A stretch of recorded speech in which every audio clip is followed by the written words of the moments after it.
I don't like to be touched by people I don't tell to touch me, so. Stop working out though. Just start like get in the gym though. You know, so I ain't gotta work out. Big lack. How you doing? Wait. Big down. My bad. Look, got the whole family. Watch it, little bro.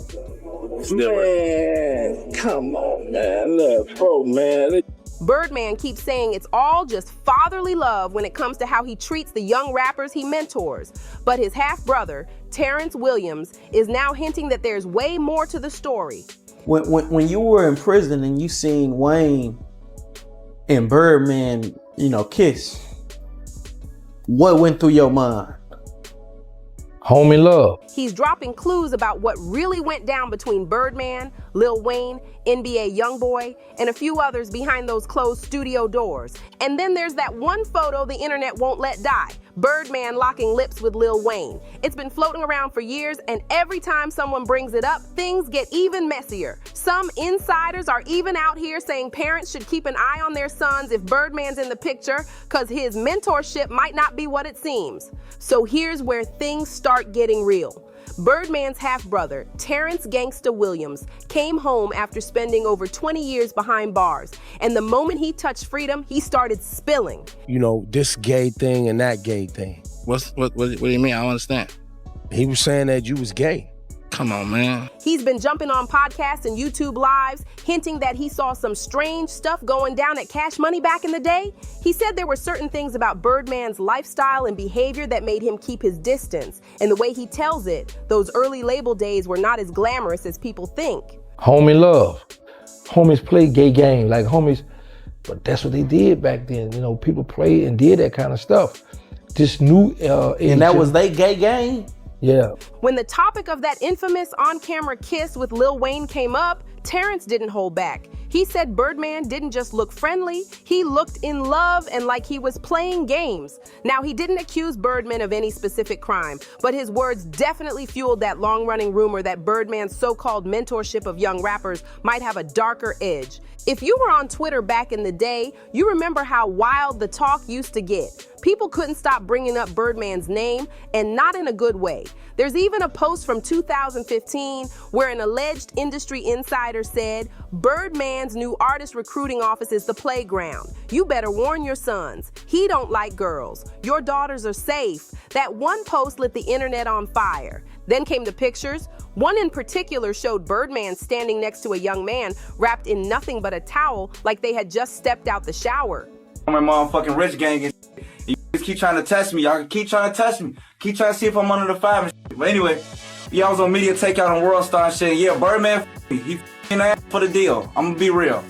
Birdman for the deal, man. I swear, man. That image spread fast, and fans started asking too many questions. But what really took things to another level was a video from a young rapper known as Starship God. In the clip, he described what Birdman allegedly made him do in exchange for a record deal. And not long after that, he disappeared. Nobody's seen or heard from him since that video went viral, which left people seriously uneasy. Now, nobody denies Birdman's got an eye for young talent. That's what built his entire empire. But folks keep pointing out how his mentor relationships always seem a little too close for comfort. Big lack. How you doing? Wait. Big down. Everything good? My bad. Look, got the whole family. With Lil Wayne, it all started when Wayne was just 8 years old. And with his father gone, Birdman stepped in early and made himself that father figure. But some people say that's where the line started to blur. You and Wayne had like a kiss thing going on. Facts. I know you got a child. You probably kiss him. You probably got a son and you kiss him. Yeah. You heard me? I always looked at Wayne as my son, and I always looked at it like, because I was in the streets, and I thought this might be the last time they ever see me. That's where that came from, started from, and I always today look at Wayne as my child. I was his father when he didn't have a father, since he was 9 years old. Right. And I love him like my own, and I give my life for him, and I'll take a life for him. At first, Lil Wayne's mom wasn't with it at all. She didn't want her young son hanging around a crew of grown men from the streets, especially not when she knew how wild that lifestyle could get. But everything shifted after tragedy struck. Her husband, Wayne's stepdad, Reginald Rabbit McDonald, was killed. After that, she finally let Birdman step in as a mentor, thinking it would help guide Wayne's future. By age 11, Wayne was officially signed to Cash Money, and that became the start of one of the most famous and most toxic mentor relationships hip-hop's ever seen. I know, Young Thug sucks on baby's old crystal. It's nasty. But here's where things take a darker twist. For years, people have whispered that Wayne's fallout with Birdman was about way more than money or contracts. Fans started piecing things together. Those old clips of Birdman kissing Wayne suddenly hit different. Birdman always said it was just a father and son moment, but come on, most fans never fully believed that.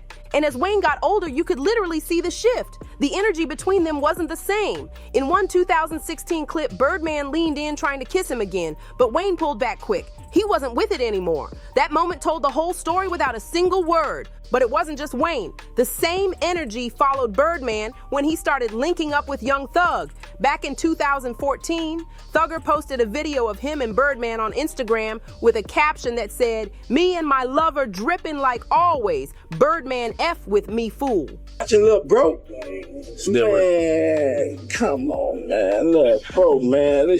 This Hey, one thing I noticed about him, he bring out straight niggas to his. bro, Like, I swear to God, I be beating you up. I saw you. I'm beating you up, bro. You see what we doing? Man, look at what my nigga doing. It's all blood, though. son of man, I rock with you, man. I rock. That post had fans losing their minds. And just when things started cooling off, Orlando Brown jumped in and threw gasoline on the fire, claiming he knew for a fact that Birdman and Thug had something nasty going on behind the scenes.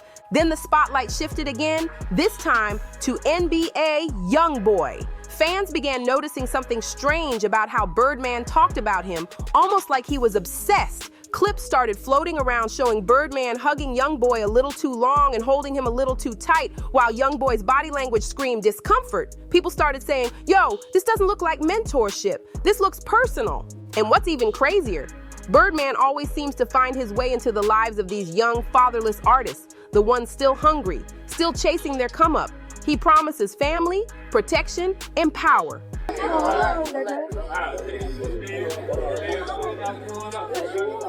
But somehow it always ends the same way: intention, drama, and lawsuits.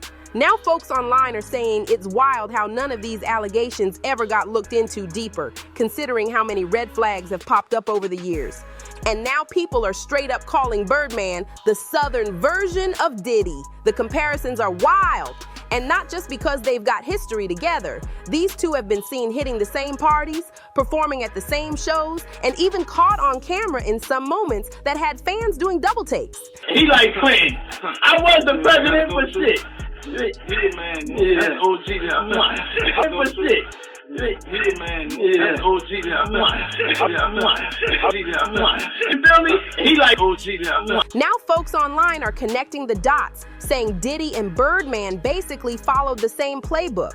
Both built their empires by surrounding themselves with young, hungry talent. Both had these super close mentor relationships that blurred the lines. And both were known for throwing those over-the-top parties that people still whisper about. Some are even calling Birdman's old Cash Money mansion down in Florida his own version of Puffy's Flavor Camp. Now let's be clear, none of this has ever been officially proven, but when you look at the rumors that keep resurfacing, the pattern speaks for itself. Every artist who gets too close to Birdman ends up caught in chaos, lawsuits, or silence. So what do you think? Is Birdman just an old school hustler, or is there something way darker going on? Drop your thoughts in the comments, hit that like button, and don't forget to subscribe and share this video.